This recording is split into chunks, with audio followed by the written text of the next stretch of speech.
Je me nomme Maître Jean-Pierre Dikoma. Je suis le président du conseil d'administration de la Caisse générale du Parlement du Congo. C'est dans ce cadre-là que vous posez la question. Par rapport à la position de l'UDPS, vous savez que l'UDPS s'est créé le 15 février 1982. Et donc, nous avons rejoint ce parti en 1984. Nous étions encore très jeunes. Nous avons passé toute notre jeunesse au front, 39 fois arrêtés, torturés, libérés.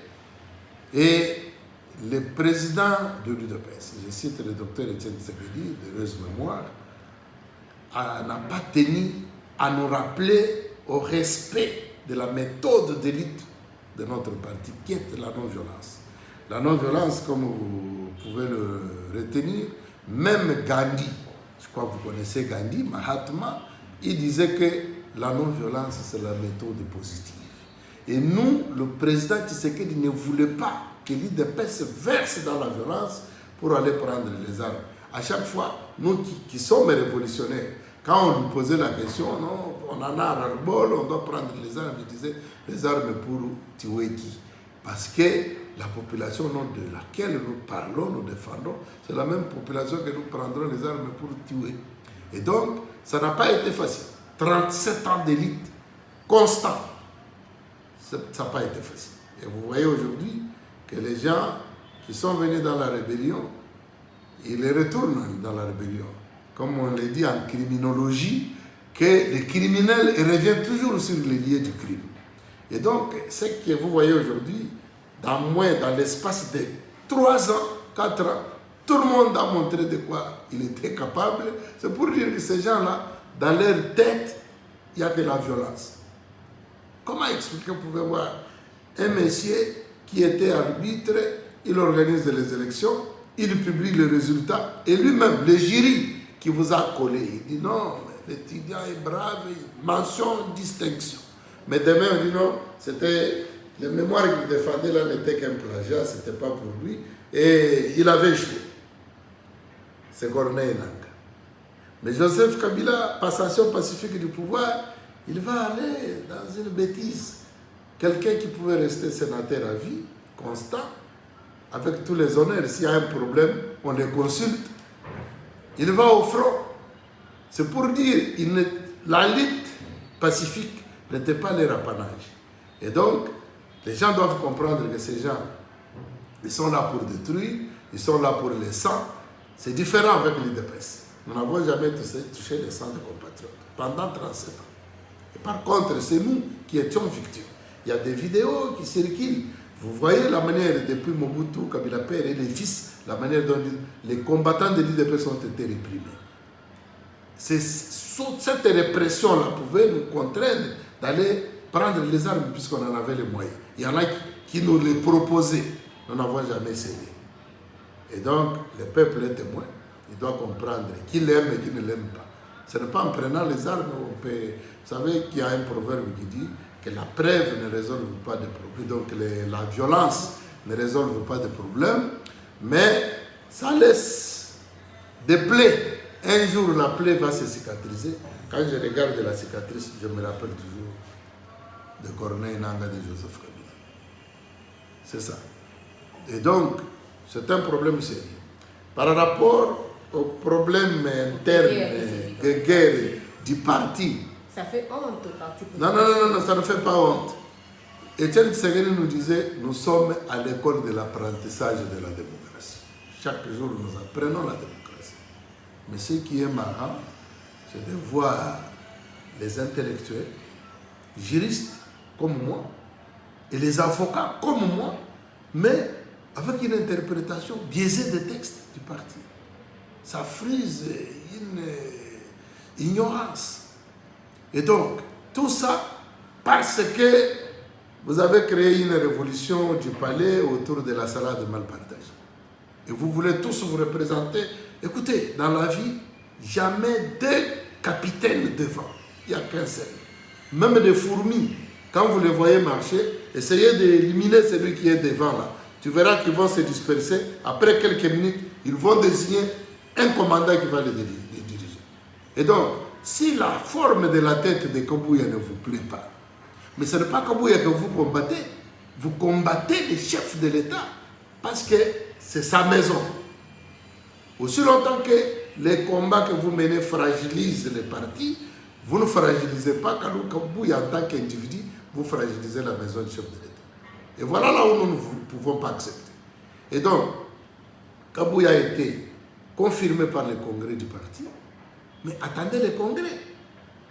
Ce n'est pas la CDP qui puisse désigner un secrétaire général. Ça n'a jamais existé. Quand vous lisez bien le texte, vous comprendrez que ses compatriotes sont à côté. Eh bien, nous pouvons les rappeler qu'au sens normal, de retourner au bercail, sauvons notre parti, de laisser cette distraction qu'ils sont en train de faire. À moins qu'ils aient mordu à une autre hameçon. Ils ont un autre agenda caché qu'ils sont en train de défendre. Parce que ça, ce n'est pas l'IDPS. Nous avons connu beaucoup de divisions au parti. Je connais du temps de Berichika, Sandowa, je connais du temps de Valentin Moubake. L'IDPS, c'est le peuple. Il est où? Vous voyez? Et je connais le cas de Tchibala Sensa. Il a quitté, il est devenu Premier ministre et il a créé son parti. Il a même menacé d'aller nous chasser à la permanence. Aujourd'hui, il est où? Et donc, les sièges de l'IDPS se trouvent sur le 11e rue, à Limité. Je crois que très souvent dans des manifestations, je vous vois. Vous venez là-bas, c'est là où il y a l'adresse du parti. Ce n'est pas en dehors du siège que vous pouvez faire du boucan pour dire que moi je suis secrétaire général. Qui vous a désigné? Qui vous a nommé comme secrétaire général? Nous avons un seul secrétaire général qui est président intérimaire du parti parce que le président du parti est empêché. Je parle de Félix Tshisekedi Tshilombo, qui est empêché avec les fonctions qu'il a, il ne peut pas gérer le parti. Et donc, jusqu'à aujourd'hui, il n'y a qu'un intérimaire. Celui qui assume son intérim se trouve être Augustin. Est-ce qu'aujourd'hui, on peut dire que c'est les présidents de la République qui ont tête le secrétaire général? Non. Qui a tête qui? Le CG Kabouya? Non. Le président de la République est obligé. Tout le monde l'index, on peut dire aujourd'hui. Le président de la République est obligé à traiter avec la légalité. Celui qui est légal s'appelle Augustin Kabouya Tshilombo. Moi, je suis la deuxième personnalité du Congrès. Vous comprenez? Je sais de quoi je parle. Je suis un vétéran au parti. Je suis désolé, mais c'est Deo Bizibou qui gère le parti. Il ne connaît pas l'histoire de l'IDPS. Ce sont les venants de 2010, 2000. Mais moi, je suis à l'IDPS depuis 1984. Tu dois comprendre. Je connais tracer l'histoire du parti. Je connais tous les fondateurs de l'UDPS. Nombreux, physiquement, et les autres par leur nom. J'étais très rapproché de Tiens Tshisekedi Wamulumba. Vous comprenez? Et donc, ce n'est pas aujourd'hui que moi, l'IDPS est au pouvoir, que vous puissiez me trouver dans un circuit qui déstabilise, qui court-circuite l'action du gouvernement. C'est triste. Vous savez que dans la Bible, il y a des dames qui se disputaient les enfants. Un enfant, les autres disent coupons. Combien le président de la République les avait reçus? Ils ont les messages du chef de l'État et retournés au bercail. Sont-ils revenus?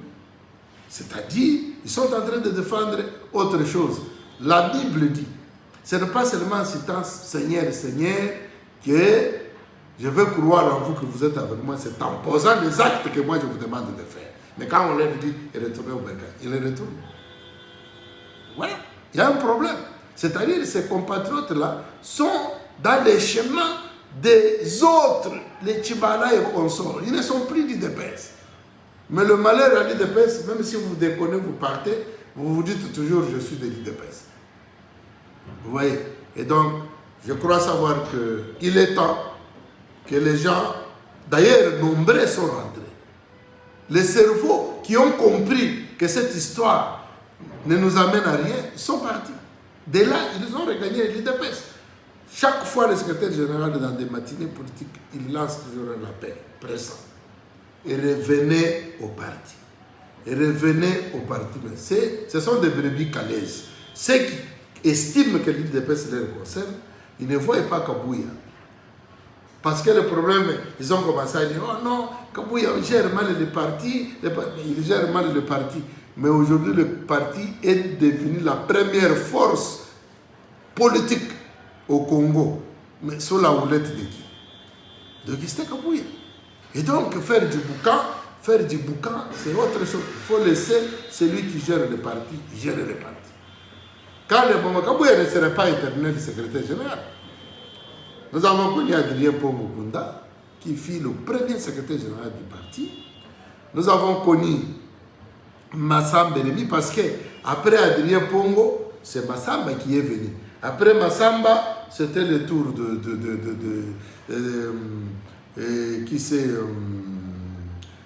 après Massamba Rémi, c'est Moutanda Alexis. Après Moutanda Alexis, c'est Kabound. Non, avant Kabounda, non, après Massamba, c'est Moutanda, Jacquemin Chabani. Après Jacquemin Chabani, c'était après Jacquemin Chabani est venu notre frère Kabouya, et Kabounda plutôt, mais après Kabounda, c'est Kabouya. Il faut laisser les choses fonctionner comme ça. On ne force pas la nature. Voilà, c'est là où il y a un problème. On ne force pas la nature. Si le moment n'est pas encore venu que vous soyez, ne forcez pas la nature. Kabouya est là, avec toute la base derrière lui. Nous estimons que les choses avancent et nous sommes avec lui. La santé aujourd'hui de la CADECO. La CADECO nous l'avons trouvé avec des problèmes et les problèmes s'ajoutent sur le regard complice de l'actionnaire unique lui-même qui est l'État congolais, puisque vous savez que la CADECO n'a pas d'actionnaire, l'unique actionnaire c'est l'État congolais. Et donc la CADECO se trouve être l'unique banque de l'État congolais. L'État doit investir le moyen humain, matériel, pour qu'il soit boosté, pour qu'elle soit boostée. Et donc, nous sommes dans cette phase-là, avec autant de problèmes de gouvernance, de gestion, tout ça qui écume l'entreprise. Voilà. Alors, vous avez suivi avec nous la sortie du VPM de l'économie Mokoko Samba concernant l'annonce de l'M23 et AFC du relance de la CADECO au niveau de l'Est de la République, au niveau de Goma. Quelle est votre réaction face à l'annonce de Nanga et du M23? C'est tout simplement les humoristes. Je vais les qualifier des humoristes parce que Corneille Nanga ne peut pas confondre la CADECO à la CENI qu'il a gérée. Donc ici, nous avons affaire à une gestion d'une structure bancaire qui a des règles internationales différentes de la CENI, et donc qui était une centrale électorale pour la République démocratique du Congo. Les circuits de la CADECO ne sont pas les mêmes avec la CENI, raison pour laquelle, quand je vois Corneille Nanga faire ses aventures qu'il fait à l'Est, je m'en moque. Je me dis, bon, en fait, il est en train de miser la galerie où ce sont des propos condescendants, destinés à ceux qui estiment que ce qu'il dit est vrai, mais avec d'abord le comportement qu'il développe à l'Est de la République n'attire pas la confiance de la population, parce que la banque, c'est la confiance. Et donc, quel prototype d'hommes qui vont gérer la CADECO dans les entités où ils se trouvent, avec des tueries, des menaces, des morts, des arrestations arbitraires, des brimades. En fait, tout ça, ça fait partie d'un comportement qui ne peut pas favoriser un bon climat dans une entreprise comme la banque, comme la CADECO.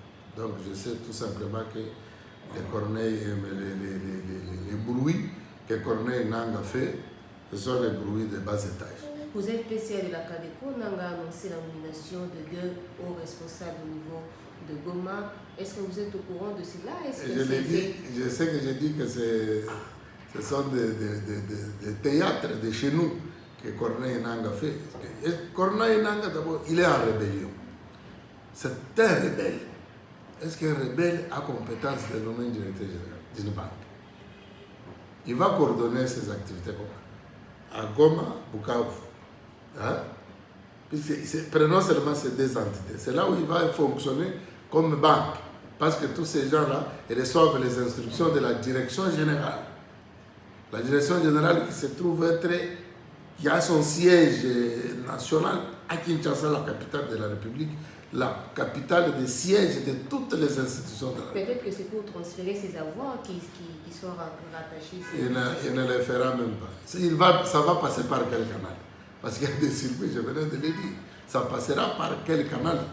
Les avoirs qui sont ici, où l'État a déjà saisi les biens, tout ça de Nanga, mais qui va le lui permettre? Donc, ce sont des chantages. Les gens, nos compatriotes de l'Est, ils ne peuvent pas faire confiance à ce genre de personnages. Parce que Nanga, nous ici, moi personnellement, je connais Corneille Nanga. Parce que quand j'étais au parti, nous avons eu à prendre plusieurs contacts avec lui. Je le prenais d'un homme sérieux, un homme crédible, mais je suis désolé que je trouve devant un malade mental. C'est triste. Donc, ce sont des propos de ce genre auxquels nous ne pouvons pas croire. Alors, vous avez parlé tantôt de la santé triste de la CADECO. Alors, au niveau du gouvernement, est-ce que c'est vrai que le gouvernement a promis de projeter cette banque, cette caisse, de la restructurer? Est-ce vrai cette information? C'est le combat, d'ailleurs, par le biais du ministre du portefeuille, je cite Jean-Lucien Moussa, qui a fait son problème personnel pour l'émergence de la CADECO. Et donc, dans plus d'une rencontre avec lui, parce que c'est lui qui est la tutelle de notre entreprise, nous avons des échanges fructueux avec lui. Lui, il est répondant au gouvernement, capable de donner la situation de la CADECO d'une manière explicite, et nous y croyons que ça va arriver. Alors, un mot, je voulais que vous puissiez vous adresser aujourd'hui aux compatriotes qui sont au niveau de Goma, parce qu'il y a un rareté de dollars américains, et ces genres de propositions de la part de la M23 et du Nanga, la population risque d'être tentée par ce genre de propositions. Adressez-vous aux compatriotes. À nos compatriotes de l'Est, d'abord, nous gardons de mémoire très pieuses avec vous par rapport à tout ce que vous êtes en train de subir. On est venu troubler votre inquiétude par le Rwanda avec ses supplétifs, le M23 dirigé par Corneille Nanga et ses consorts. Nous estimons que c'est un vent qui va passer. Mao Tse-tung disait que nous connaissons les jours où la guerre commence, mais on ne connaît pas quand elle finit. Mais nous sommes de cœur avec vous. Par rapport à toute la situation que vous connaissez et que vous subissez, n'oubliez pas que le gouvernement congolais est loin de vous. Nous partageons la même douleur. Les stratégies, les moyens sont mis à pied d'œuvre pour que cette situation puisse prendre fin. Et donc, pour nos clients qui nous sont fidèles à la CADECO, nous vous demandons de garder votre mémoire froide, de ne pas vous hasarder de tomber dans les pièges de ces apprentis sorciers qui sont avec vous à Goma. Je parle de M23 et vous voyez vous-même combien vous êtes victimes. Les véhicules sont pillés, on les ramène au Rwanda. Les biens de Congolais qui sont à Goma sont pillés et sont ramenés au Rwanda.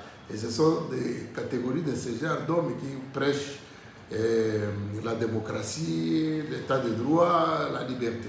Et donc, vous-même, vous êtes mieux placé pour faire la bonne lecture. Jusqu'à la preuve du contraire, les activités de l'entreprise CADECO dans les zones occupées par la rébellion sont en berne, puisqu'on ne peut pas, nous n'avons pas des instructions à vous donner. Vous êtes dans un territoire occupé et vous devez suivre les orientations officielles que nous donnons, et c'est cela auquel vous devez répondre. Les discours des mercenaires, des bandits, de tous ces criminels, les terroristes qui veulent dévaliser la République, vous ne pouvez pas écouter ces gens parce qu'ils viennent, demain quand ils vont partir, vous ne les suivrez pas. Et donc, vous êtes mieux placé parce que vous avez été victime de cette barbarie plus d'une fois. L'AFDEL, les RCD et consorts, vous connaissez l'histoire. Donc, nous sommes ensemble avec vous, nous partageons la même douleur, mais nous estimons que bientôt, cette crise va devoir prendre fin et le gouvernement congolais mettra les moyens conséquents pour booster l'entreprise. Le président de la République, c'est un compagnon d'élite. Et donc, je sais comment il se bat, il se casse en morceaux pour cette situation. Et vous devez mettre en tête que la crise de l'Est de la République démocratique du Congo n'a pas commencé aujourd'hui. Il y a plus de 30 ans que cette situation existe et que cette crise écume la population de l'Est. Et donc, c'est une crise de minéraux, ce sont des multinationales. Vous voyez, justement, avec la diplomatie agissante du chef de l'État, aujourd'hui, le monde entier, qui ne voulait pas partager la même douleur avec nous, commence à en faire un problème. Et donc, nous saluons aussi la bravoure de Mme Kaikwamba, qui est notre ministre des Affaires étrangères, qui est debout et qui, dans toutes les instances, pour prêcher la mission qui lui a été confiée par le gouvernement congolais, par le chef de l'État. Et donc, nous estimons que tout ce qui est en train d'être fait pour l'air, c'est pour le bien-être de la République, pour le bien-être de l'Est de la République démocratique du Congo. Nos compatriotes Ouazalendo qui sont debout et nos forces armées de la République, nous sommes de cœur avec vous. Et les jeunes doivent se rallier à l'appel du président de la République et qui ne cesse de rappeler pour que nous puissions avoir une armée forte. Et cette jeunesse doit faire front commun avec l'armée congolaise, puisque Mao disait que l'armée doit faire un avec le peuple pour que le peuple voie dans elle sa propre armée. Et cette armée sera invincible. Et nous y croyons. Alors, bien que vous êtes dans le gouvernement, vu que vous êtes PCA d'une entreprise de l'État, on ne peut pas finir cet entretien sans pour autant évoquer la question du gouvernement de l'Union nationale qui sortira bientôt. Selon vous, quelle taille et quelle qualité pour ces gouvernements de la cohésion nationale, vu que nous sommes pendant le moment de crise? Nous avons déjà été reçus par le professeur Eberand qui est chargé de cette question. Et donc, en tant que parti politique, alors que nous le recevait à la délégation qui était conduite par le secrétaire général Augustin Kabouya, et la taille du gouvernement. Vous voyez vous-même la taille de la République démocratique du Congo. Ça pose problème. Et donc, le souci que nous avons que le gouvernement soit réduit, que le train de vie des institutions, nous l'avons y a prêché plus d'une fois, soit réduit, et que le gouvernement présent ne soit pas un gouvernement des hommes complaisants. Il faut les hommes qui sont actifs sur le terrain, qui sont combatifs, lesquels peuvent soutenir le président de la République dans la démarche qu'il est en train de faire, puisqu'il lui-même est au four et au moulin. Et donc, il faut qu'il y ait les ministres qui sont debout. Nous n'avons pas besoin de dormir. Il faut les gens qui doivent marquer la présence sur le terrain. Nous n'avons pas besoin pendant cette période de bureaucrates et que les ministres doivent être les ministres du terrain et je crois que la population va se retrouver dans eux. Voilà ce qu'on a dit. Votre dernier mot, si vous en avez, peut-être adressé au parti Non, mais au parti, je crois que ce que nous devons être, c'est être derrière le président de la République qui est la haute autorité de référence de l'UDPS, derrière le secrétaire général Augustin Kabouya Chilumba, qui est le responsable du parti, secrétaire général et président d'intérim, et donc suivre les mots d'ordre. Dans cette discipline, nous allons gagner. Puisque sans discipline, même l'armée non disciplinée est vouée à l'échec et à la disparition. Et donc, j'espère que quand on est discipliné, nous allons escompter le résultat que nous attendons. Merci. J'ai dit.